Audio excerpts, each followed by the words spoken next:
Tripura sports journalist club এই রাজ্যের ৩৩ বছরের যে সংগঠন, সেই সংগঠন সর্বভারতীয় স্পোর্টস জার্নালিস্ট ফেডারেশন এর অনুমোদিত একমাত্র সংগঠন। এখানে সমস্ত স্পোর্টস জার্নালিস্টরা, ওয়েব মিডিয়া, চিত্র সাংবাদিক যারা স্পোর্টসে আছেন সবাইকে নিয়ে এই সংগঠন। আমরা প্রতি বছর বর্ষসেরা খেলোয়াড়দের পুরস্কৃত করি। এ রাজ্যের হয়ে এক বছর যারা জাতীয় আন্তর্জাতিক বিভিন্ন ক্ষেত্রে ভালো পারফরমেন্স করেছে তাদেরকে আমরা উৎসাহিত করি এবং একজন ক্রীড়াবিদকে আমরা লাইফ টাইম অ্যাচিভমেন্ট সম্মান দিই।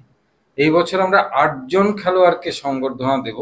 আমরা নামগুলো আগামীকাল আমাদের অনুষ্ঠান, সেই অনুষ্ঠানে আমরা ঘোষণা করব এবং লাইফ টাইম অ্যাচিভমেন্টেও আমরা একজনকে দেব, সেটাও আমরা একই সঙ্গে অনুষ্ঠানে ঘোষণা করব। তো এই অনুষ্ঠানে আমাদের উপস্থিত থাকবেন ক্রীড়ামন্ত্রী টিঙ্কু রায় মহোদয়, থাকবেন ক্রীড়া দপ্তরের অধিকর্তা সত্যব্রত নাথ মহোদয় এবং আমাদের পদ্মশ্রী অলিম্পিয়ান ডক্টর দীপা কর্মকার, তিনিও অতিথি হিসেবে আমাদের সঙ্গে থাকবেন এবং সম্মতি দিয়েছেন প্রত্যেকেই।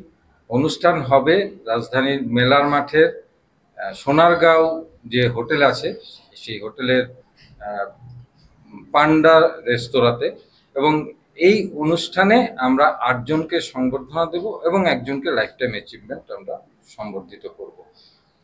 প্রতি বছর এটা করি গত ৩ দশক ধরে, এবারও এটা হচ্ছে এবং এই খেলোয়াড়রা তাদের বিভিন্ন ক্ষেত্রে জাতীয় এবং আন্তর্জাতিক ক্ষেত্রে যথেষ্ট সুনাম অর্জন করেছে।